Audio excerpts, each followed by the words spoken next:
Olá, bem-vindos à Metamorfose Ambulante. Hoje temos de volta o João Amorim. Olá, João. Olá. Também conhecido aí pelas redes como Follow the Sun Travel. E o João hoje vai-nos falar daquilo que pode acontecer quando nós nos aventuramos floresta adentro e também do quão incrível pode ser quando nós nos aventuramos floresta adentro na Guatemala. Fiquem por aí, vão curtir.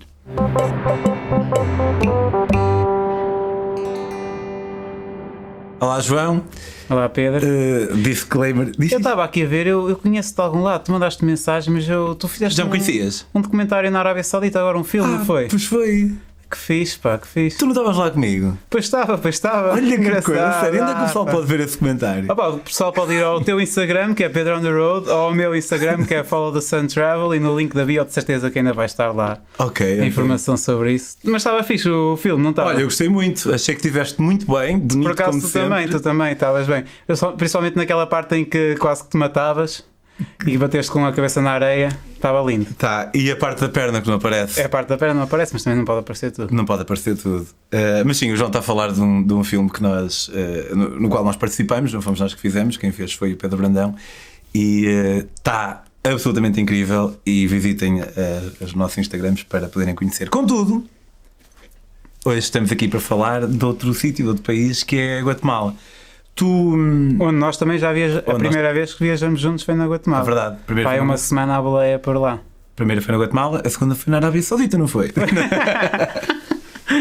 Tu, na tua primeira viagem, tu agora tens 30 anos, 29, fazes este ano, não é? Faço daqui a uns meses. Yeah. A tua primeira viagem, a grande viagem foi o Gap Year. Yeah. E nessa viagem fizeste a América do Sul e depois foste subindo.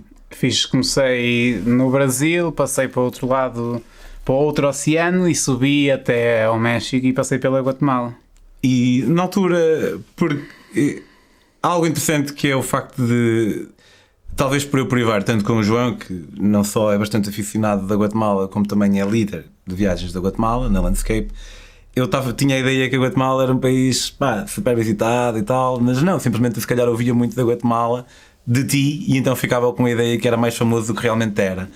Mas o que é certo é que houve algo, corrigir-me, acho que eu estiver errado, houve algo na Guatemala que te puxou mais do que o Panamá ou do que a Costa Rica? Sim, a Guatemala foi surpreendente. Eu acho que se existiu assim um país do qual eu ouvi dizer más coisas ao longo da minha viagem foi a Guatemala. As pessoas diziam para eu ter cuidado na Guatemala e se calhar isso foi baixando as minhas expectativas. E a verdade é que como foi no final da minha viagem, a minha ideia era passar, da minha viagem de 8 meses, era passar rápido a Guatemala e ir para o México porque queria ir para as praias, descansar, mas acabei por passar muito mais tempo na Guatemala do que no México porque foi sendo sempre surpreendente. As pessoas eram extremamente simpáticas e isso também é uma coisa que podem ver, um conteúdo que tem este canal do Maluco Beleza, que é o documentário que o Marco fez da nossa viagem à Guatemala. Já está vendo 2 filmes, meu. Fogo, já viste? Realmente, Lindo. agora penso nisso. Mas que também está muito fixe. Mas sim, a Guatemala foi-me atraindo por essas coisas pequenas, era muito virgem e isso via-se nas experiências que fomos tendo, como por exemplo termos entrado em Tikal à noite, que também aparece no documentário que está aqui no canal da Maluco Beleza, e na pureza das pessoas, na simpatia das pessoas, e isso... Mas essa cena de entrar em Tikal à noite... não é qualquer pessoa que se lembra de... pensaste primeiro em entrar eu li num AFK. blog de 1900 e não sei o quê, que alguém tinha entrado em Tikal à noite e depois fui com essa ideia e já aconteceu várias vezes, porque sim, como tu disseste, eu já não sou, mas fui líder de viagens durante algum tempo e hei de voltar a ser um dia da Guatemala. Mas a verdade é que sempre tive muito carinho pela Guatemala e supostamente no ano forte do Covid eu ia fazer mais 2 viagens à Guatemala. Tinha feito uma em janeiro, ainda ia fazer mais 2 porque ia ser a minha despedida, que acabaram por ser canceladas porque não deu. E eu mesmo assim decidi que ia deixar de fazer viagens à Guatemala por enquanto. Mas ficou aquele desejo de lá voltar, aquela sensação de que não me despedi daquele país que gostava tanto. E como, obviamente, podia ir quando quisesse, fui. E quando, no início de 2021, estava a decidir onde é que queria ir viajar, senti que queria voltar à Guatemala. Tinha outras possibilidades, mas também senti um bocado de curiosidade tinha esta vontade de me despedir do país, de certa forma, e senti curiosidade em voltar a um país que já conhecesse para conseguir perceber melhor os efeitos do Covid no próprio país, nas pessoas, no turismo, se de facto se ia haver alguma diferença. Opa, e não vi diferença nenhuma. Obviamente havia menos turismo, mas não senti que o país fosse mais inseguro, que as pessoas tivessem mudado. Senti-me super bem-vindo como me sentia antes, possivelmente se calhar melhor, mas sinceramente não senti isso. Mas suponho que os chicken bus já não tivessem a abarrotar? Ou... Opa, mais ou menos ali à volta da capital existiam regras para os autocarros, fora daí ninguém queria saber, já ninguém mas o usava pessoal mais. respeitava as regras do O autocarro? pessoal respeitava QB, tinha assim lugares com cruzes e tal, mas continuava super cheio e depois, mas um bocado ali fora da capital já ninguém queria saber e ninguém respeitava nada. Nos sítios com mais gente havia ainda algumas pessoas de máscara, mas a maior parte delas no queixo, e fora daí não havia mais. Aqueles sítios mais indígenas, as pessoas era tipo, o Covid aqui não mata ninguém. E eu estive na Guatemala, e a experiência que vou contar agora foi, eu estive em janeiro e fevereiro de 2021 e foi na altura em que Portugal voltou a fechar e aqui estava um bocado agressivo, e aquilo era uma realidade completamente fora do que se viveu aqui. Embora não tenha estado aqui nessa altura, dava para perceber que eu estava bem lá e o pessoal aqui não estava assim tão bem, e o Covid obviamente que era uma realidade lá também, mas não nada a ver com o que se passava aqui. Mas o Covid também deu uma oportunidade para me aproximar de uma pessoa que já era minha amiga, que tu chegaste a conhecer na altura que estiveste comigo. Não sei se te lembras quando nós estivemos na Guatemala, eu fiz questão de ir contigo a Tikal para tentar que fizéssemos a mesma experiência de entrar em Tikal à noite. Depois fiz com o Marco e com o Unas, e quem esteve connosco durante o dia foi o Samuel, que foi um guia de Tikal que eu conheci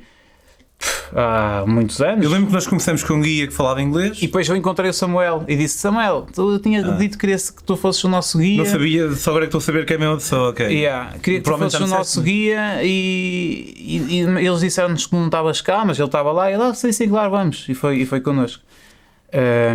E pronto, na altura em que o Covid bateu, não é? Tipo março aqui em Portugal, nós ficamos em casa, não sabíamos muito tempo quanto é que ia demorar, o que é que ia acontecer. E passado 1 ou 2 meses eu mandei mensagem para o Samuel a perguntar como é que estavam as coisas pela Guatemala, se ele estava bem, se a família dele estava bem, porque obviamente dependiam dele e do turismo. E depois, tipo, ele tem 7 irmãos para aí, 3 ou 4 deles são guias, e eu sabia disso e estava um bocado preocupado com a situação dele. E a verdade é que ele respondeu-me a dizer que estava tudo bem, mas passado para aí 2 ou 3 meses voltou a mandar mensagem a dizer que na realidade as coisas não estavam bem, e o que é normal depois de estás 5 ou 6 meses sem trabalhar num país como a Guatemala, em que acredito que os apoios do governo, do Estado não funcionem, e acho que não funcionam mesmo. E não é um país com uma abundância que te permite estar 1 ano sem trabalhar, não? Sim, sem dúvida. Até porque Portugal é difícil para a maior parte das pessoas. Sim, e ele, embora ele tenha um emprego muito melhor do que muita gente normal lá da Guatemala. Mas o que eu fiz nessa altura foi falar com as pessoas que já tinham viajado comigo à Guatemala. De um dia para o outro juntei 1.200 ou 1.400 euros, que é muito dinheiro, e mandei para lá. Mas como tinha noção que era muito dinheiro, também lhe disse: olha, Samuel, isto é muito dinheiro, e nessa altura eu já achava que nós íamos estar mais 1 mês ou 2 fechados, e depois o turismo ia bombar, e não foi o que aconteceu. Mas de qualquer das formas eu disse: olha, Samuel, é muito dinheiro, se tu puderes usar este dinheiro para ajudar mais gente à tua volta, à tua família, aos teus amigos, eu ficava contente, porque sei que é muito dinheiro. E a verdade é que ao longo dos meses ele foi-me mandando, houve uma vez que me mandou uma série de fotografias, porque tinha comprado bolsas gigantes de feijões, de ovos, de açúcar, enfim, muitas coisas, e tinha andado a distribuir pelos amigos e pela família, e mandou uma série de fotos. Depois, na altura, o filho dele acabou a escola e ele mandou-me uma fotografia com o filho a agradecer-me por eu e as outras pessoas que através de mim o ajudaram. quando a mãe dele morreu, ele mandou uma mensagem de voz emocionada e a chorar, a dizer que a mãe tinha morrido e que teve muita pena porque gostava que ela me conhecesse e que eu a conhecesse. Quando eu voltei lá, voltou a falar da mãe e emocionar-se, foi intenso. E a verdade é que, pronto, eu voltei à Guatemala agora em janeiro e fui ter com o Samuel e fui acompanhado, fui com o Zé e com o Falcão e ficamos em casa dele, uma casa super humilde, um terreno pequenino. Mas tu foste já com um objetivo em mente? Eu fui com um objetivo... Além do sucesso do Covid e além da pseudo-despedida e... de ir ter com ele, porque eu queria que o Falcão e que o Zé conhecessem Tikal e conhecessem aquela zona e conhecessem o Samuel, mas eu ia com outro objetivo e que acabei por não fazer com eles, e depois eles foram-se embora e eu voltei lá sozinho, que era fazer uma coisa que ele me tinha convidado para fazer, que era entrar na selva com ele e andar a explorar uns dias a selva. E era a única coisa que eu sabia, não sei onde é que ele me queria levar, não sabia o que é que queria fazer, mas como sabia que ele conhecia-me bem, eu conhecia a ele bem, e ele sabe o que é que eu gosto, e eu sei que ele entende isso, eu sabia que ia ser uma experiência incrível. E nós fomos 4 dias para o meio da selva, caminhamos muitos quilómetros, não sei dizer ao certo, mas no primeiro dia caminhamos 20 e tal, no segundo 15, no terceiro caminhamos tipo 40, foi ridículo aquilo. Nós fizemos uma coisa em 4 dias que devia ter sido feita no mínimo em 5, até porque no último dia foi bastante complicado. Mas como é que era o dia-a-dia? Olha, o dia-a-dia, mas basicamente o Samuel quis-me convidar para ir dar uma volta pelo sítio da selva da Guatemala que ele conhece melhor e que ele acha, nem era que ele tanto conhecia melhor, porque ele em algumas partes nunca tinha estado, era que ele tinha mais carinho, pela qual ele tinha mais carinho, e é uma zona onde passam muito poucas pessoas e onde, na opinião dele, a fauna e a flora, mas principalmente a fauna, está presente em peso, e a verdade é que isso se verificou. E o dia-a-dia, a proposta dele era, nós íamos caminhando, durante a noite ficávamos em acampamentos de cidades maia que estavam a ser exploradas ou que já tinham deixado de ser exploradas. Por exemplo, no primeiro dia nós saímos de uma cidade maia que se chama Yacha, que tem visitas regulares e é relativamente turística, e caminhamos quase 20 km em direção a outra cidade maia que se chama Nakum, que essa sim já foi explorada, já foi escavada parcialmente, porque elas são tipo 5% escavadas e depois algumas são turísticas e continuam a ser mantidas, e outras como esta tinham sido abandonadas já no acampamento onde antigamente viviam os arqueólogos e os trabalhadores, já não vivia ninguém. Nós ficamos num desses acampamentos onde tinha a estrutura toda, mas não vivia ninguém. Daí fomos para outro sítio que se chama El Tigre, que tinha uma cidade maia também lá ao lado, mas que não estava nada escavada, a não ser... É incrível, porque eu suporia que sempre que se descobrisse o indício mais tenue, fosse do que fosse, que o pessoal... Olha, sabes o que é que acontece quando se descobre o indício? A cena mais tenue é, se não houver controlo, vão os waqueros, como se chamam por lá, que são os gajos que vão à procura de tesouros. E, por exemplo, em El Tigre havia 4 ou 5 pirâmides pequeninas que estavam escavadas, só um buraco no meio da pirâmide, que era pessoas à procura de jade ou de artefactos. Mas a verdade é que diz 95%, 98%, 90%, um número muito grande continua coberto por selva, embora eu acredite que talvez também 95% ou 98% das cidades já se saiba qual é a sua localização.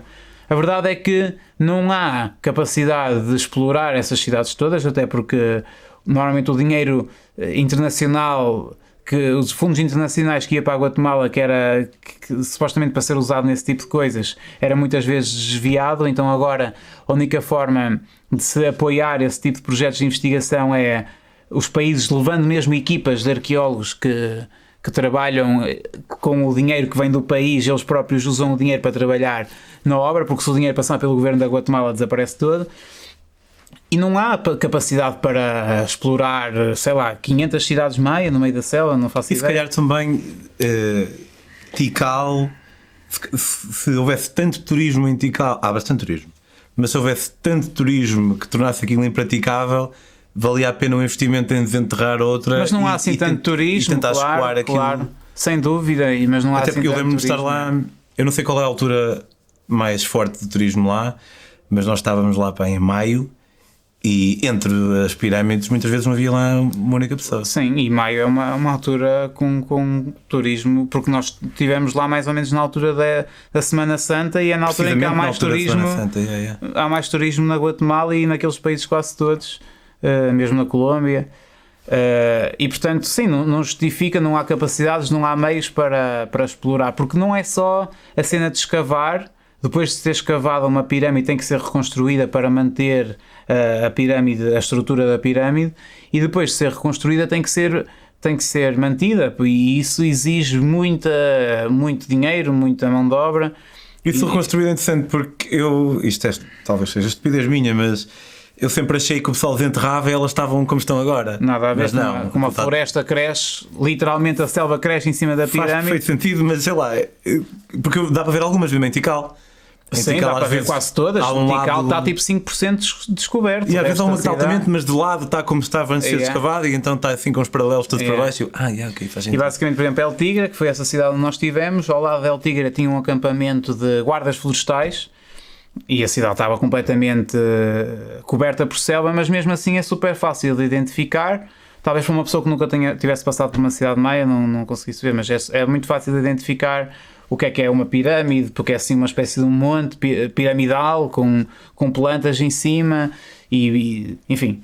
De El Tigre, depois aí foi o dia em que nós caminhamos para aí 40 km até outra cidade que se chama Naranjo, e Naranjo é inacreditável. Pá, tens uma pirâmide meio escavada, ou duas, talvez duas, e o resto está tudo coberto por selva. Só que são praças para aí 10 vezes maiores que as de Tikal. Sério? E nas praças não têm árvores? E as praças têm árvores, só que são coisas planas, já foram limpas e tu percebes perfeitamente que aquilo é uma praça gigante rodeada por templos. Nós chegamos a Naranjo no final do dia, assim ao pôr do sol, e estava uma luz. Depois de termos acharmos que estávamos perdidos, aliás, nós chegamos efetivamente a perder-nos, e pá, foi intenso. Eu no final já tipo, tinha que me levantar muito devagar, porque uma vez que me levantei e praticamente desmaiei, quase caí ao chão da intensidade da caminhada. Vocês iam cozinhando, iam pescando? Nós íamos, nesse dia pescamos, mas normalmente levamos muita comida, portanto levamos muito peso. Nesses acampamentos as pessoas às vezes davam-nos alguma comida. No primeiro acampamento não estava ninguém, mas no segundo, nesse onde estavam os guardas, eles tinham comida e deram-nos alguma comida. Eu lembro que comi feijões, porque eles têm sempre feijões e tortilhas e não sei o que, e comi um bocado. E nessa noite, na terceira noite em Naranjo, Naranjo está a ser escavada e explorada por muita gente, só homens, e havia uma arqueóloga, e eles tinham, cada pessoa basicamente tinha uma cozinha e tinha um fogo, então tinhas assim 4 filas gigantes. E isso é uma cena que depois podem ver no meu YouTube, porque eu filmei isso e é muito engraçado. Cada um tinha a sua cozinha, tinhas 4 filas gigantes de cozinhas, pessoas a passar já para aí às 5 da manhã a passar música e a cozinhar. Mas arqueólogos internacionais ou guatemaltecos? Tinhas lá só arqueólogos guatemaltecos, que eu me lembro. Depois já um arqueólogo mor, que já não me lembro, eu acho que ele não estava lá e não me lembro que nacionalidade é que ele era. Acho que era uma mulher, mas não tenho certeza. E depois os trabalhadores são guatemaltecos, que já trabalharam em todo lado. Eu estive lá a falar com velhotes que já trabalhavam a escavar cidades maias há 50 anos e já tinham trabalhado em todo lado, em sítios que dizem que antigamente era só jaguares e cobras e não sei o quê.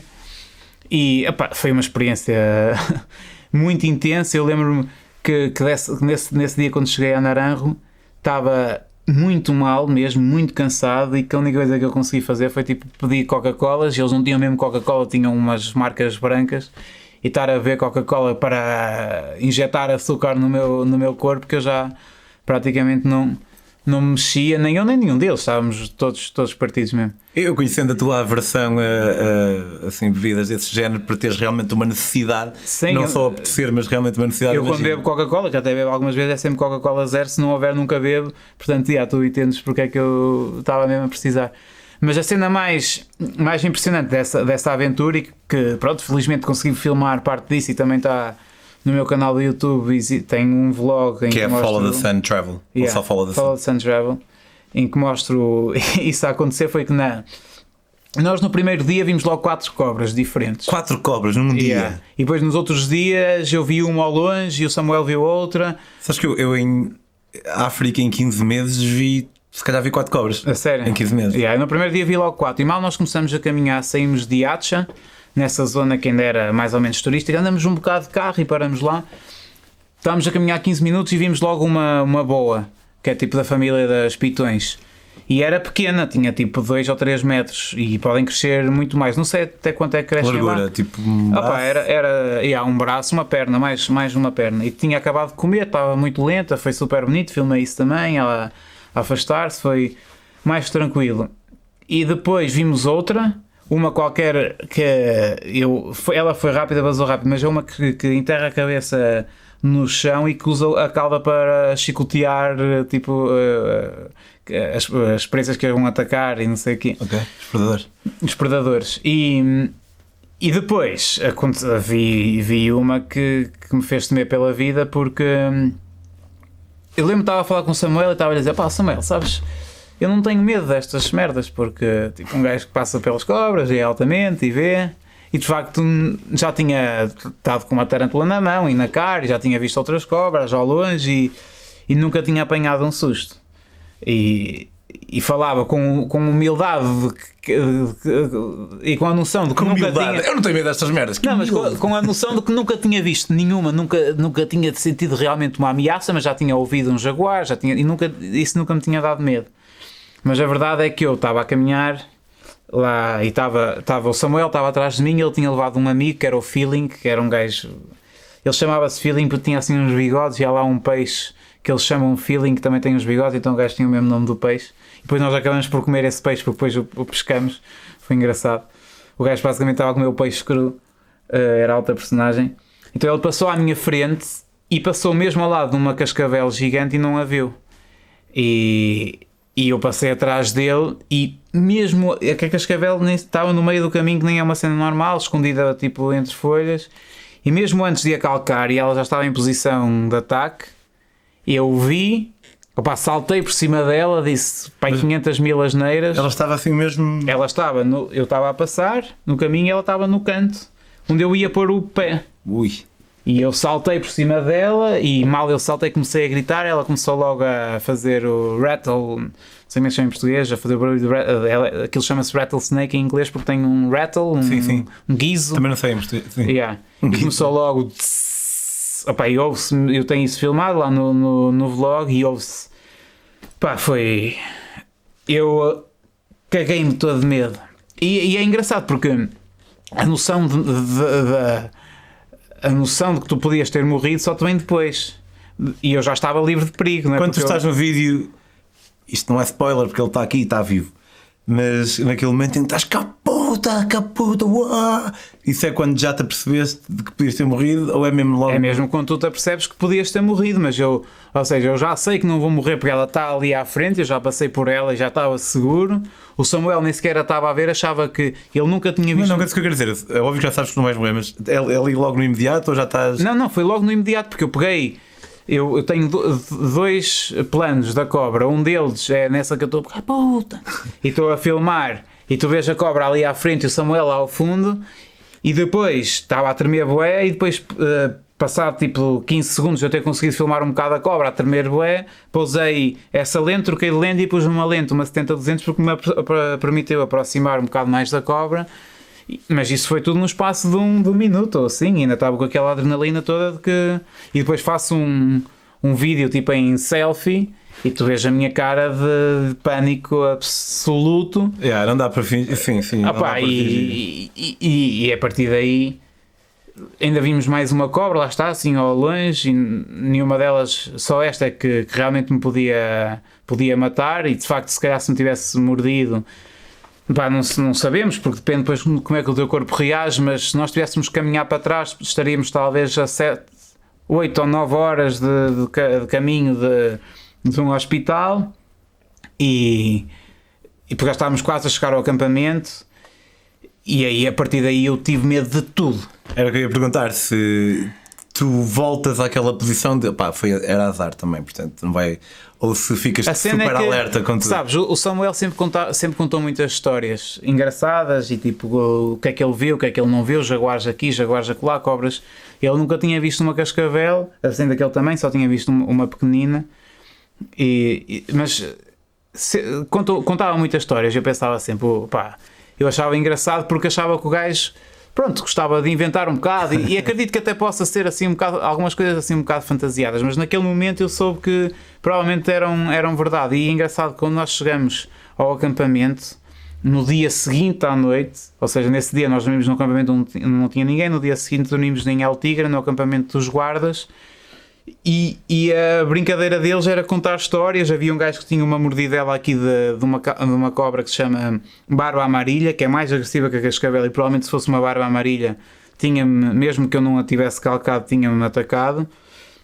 E cada um contava e estavam ali a medir as histórias, que qual era mais fixe, qual era menos fixe, quantos jaguares é que já tinham visto, quantas cascavéis é que já viram. E eu estava lá no meio, Jesus, todo cagado de medo, de certa forma, pá, não sei, estava a adorar aquilo, mas estava... A partir daí ganhei um respeito à selva enorme e medo mesmo, e tudo que mexia eu assustava-me e andava rápido. Quando tinha passado por folhas, passava super rápido, como se isso fosse salvado alguma coisa, se tivesse lá uma cobra. Tanto que eu, para perder esse medo, nesse dia à noite de El Tigre, aquilo tinha um miradouro e eles subiram todos ao miradouro porque incrivelmente existia sinal de internet lá. Uau. E eu disse, olha, vocês podem ir e eu depois vou sozinho. E então quis ir sozinho pela selva porque senti que precisava de fazer qualquer coisa que me libertasse daquele medo, porque senão eu não ia curtir os outros 2 dias que eu ia ter na selva.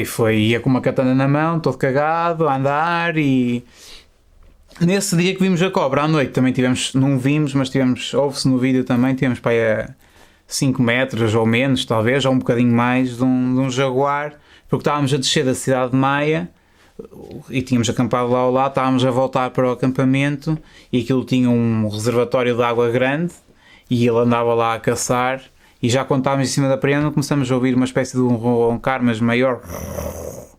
E depois estavas a aproximar-te e só ouvias o barulho a aumentar e pá, estávamos muito perto mesmo.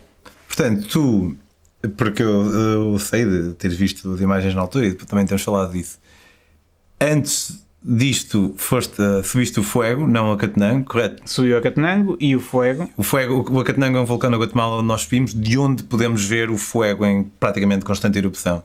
E quase, não é costume as pessoas irem ao Fuego, mas tu foste. Agora já é um bocado mais, mas mesmo assim não... Portanto, algo levemente perigoso. Depois uma cobra, depois estiveste à beira do jaguar e talvez numa nota mais cómica, mas potencialmente igualmente perigosa, tiveste alguma ameaça de um animal muito mais pequeno. Aí já nem me lembrava disso. Yeah. Sim, aquilo foram 4 dias na selva, 3 noites. Exatamente, 4 dias na selva, 3 noites, porque no último dia nós fomos visitar Naranjo, mas ainda caminhamos bastante. E depois eu fui para a casa de Samuel e fiquei lá 2 noites em casa de Samuel. E depois de casa de Samuel eu decidi, olha, vou descansar, estava quase a voltar para Portugal, vou para um sítio da Guatemala que se chama Rio Dulce, é calor, descansar. E lembro que antes de chegar a Rio Dulce fui à boleia, parei lá num hotelzito de merda e estava assim a coçar a nádega e pareceu-me ter rebentado uma borbulha. E eu, uma cena que eu achei mais ou menos normal, tinha caminhado tanto tempo com mochila às costas, depois um gajo começa a suar e fica com borbulhas, enfim. Mas está-se bem, adormeci, no dia a seguir fui tomar banho e no mesmo sítio onde tinha essa borbulha tinha outra cena que eu puxei e era uma carraça. E eu olhei para a carraça, achei piada, ri-me, tentei ver mais cenas e não vi nada. E depois liguei-te e estava a falar contigo, já não sei a propósito de quê. Então eu pá, vi carraças, não sei o quê, e tu estavas a rir, estavas com o Santana e nós estávamos todos a rir e eu achava que já tinha conseguido limpar as carraças todas. E enquanto estava a falar contigo, provavelmente estava nesta posição e vi que tinha aqui uma carraça gigante e provavelmente ainda tem a marca algures. Ele a falar comigo e ui, encontrei outra carraça, no sítio mais óbvio do mundo encontrei outra carraça. Voltei a achar piada à cena. A verdade é que como eu estava a postar histórias no Instagram e estava 2 ou 3 dias atrasado, depois daquela situação, 2 ou 3 dias eu postei as histórias no Instagram. E recebi, eu não sei mesmo, mas 500 ou 600 mensagens do pessoal a bater mal. E depois cada história era pior que a outra. Depois havia pessoas que já inventavam merdas, que as carraças entravam dentro da pele e eu já não sabia se aquilo era verdade ou não. e pessoal a avisar-me de bué de cenas e eu a bater mal, e depois já comecei a sentir que estava com febre e comecei a ver tudo e mais alguma coisa, o cabelo, já queria cortar o cabelo, queria cortar a barba, já queria pedir a alguém para me ver o cu, mas opá, não pedi. Foi assim um momento de tensão que eu tive que gerir ali bastante bem a minha ansiedade e o meu medo. A verdade é que depois, também por causa disso, uma série de médicos entraram em contacto comigo e aconselharam-me, mesmo não tendo eu sintomas, porque nunca tive sintomas, a não ser o que o meu psicológico causou naquele momento, aconselharam-me a tomar um antibiótico e eu acabei por tomar um antibiótico durante 2 semanas. Mas foi intenso, mano, porque eu não sabia há quanto tempo é que tinha aquelas garrafas. Se eu tivesse, na primeira noite, isso aparece também lá no vídeo do YouTube, eu estou assim numa de, opá, durmo na tenda ou durmo naquela cama, e era uma cama tipo nojenta. Isto à noite, tipo, caiu-me um rato em cima da cama e começamos a filmar o rato e a rirmos, eles chamavam ratona e eu achava que era uma ratazana daquelas nojentas e era, opá, um ratinho assim bem engraçado, e o gajo ficou tipo terrificado com a luz. Depois o gajo chegou lá, pegou nele, ainda queria o matar e disse: não mates nada, deixa-o lá fora. Ele vazou, mas aquilo estava cheio de ratos. E ao mesmo tempo que andávamos à procura de ratos, vimos que o teto estava cheio de escorpiões. Então eu estava assim enroladinho para ver se não era picado por nenhum escorpião. Aquilo tinha assim umas redes mosquiteiras, só que aquela cama era um nojo em cama. Pode ter sido aí, pode ter sido a caminhar, pode ter vi nesse dia também, vi que tudo. Foi nesse dia que eu vi tudo. Se calhar depois nos outros dias fechei os olhos para não ver mais nada, mas vi uma... Eu detesto baratas, tu sabes. Ainda no outro dia tivemos uma mini discussão porque eu matei uma barata e era uma cena tipo assim, uma barata deste género. Eu achava que já tinha visto baratas grandes e eu nem sequer tive coragem de me aproximar daquela porcaria. E foi interessante, e acho que os vídeos também no YouTube relatam bem. E isso foi muito... No YouTube, eu temo que se o pessoal meter Follow the Sun vai aparecer a música do... Se puser Follow the Sun Travel, se vier através do meu Instagram, vai lá dar. Obrigado, João, por esta epopeia de aventuras com animais. Sim, podem seguir o João e conhecer as suas restantes aventuras e próximas, tipo, sei lá, tipo um documentário na Arábia Saudita ou assim, no seu Instagram em Follow the Sun Travel. Vejam esse vídeo. À data em que vão ver isto, pode já haver vídeos também, mais vídeos da Guatemala, se calhar até vídeos da Jorge e assim. Yeah. Portanto, o João vai começar agora a investir mais no seu canal e vão ter videologos muito fixes para verem. Follow the Sun Travel também no YouTube. Quanto a mim, se quiserem seguir as minhas próprias aventuras, podem fazê-lo em Pedro on the Road. E se gostam deste programa maravilhoso que é Metamorfose, podem apoiar a sua subsistência com apenas 2€ por mês em patreon.com/metamorfoseambulante. Ou então, se quiserem receber algo mais direto, pagam um bocadinho mais e em daquili.com podem comprar os meus livros. Há viagens da Ásia, à boleia, de bicicleta em África e à boleia na América Central também, e muitas coisas por aí. Vemos para a semana e, João, vemos para a próxima.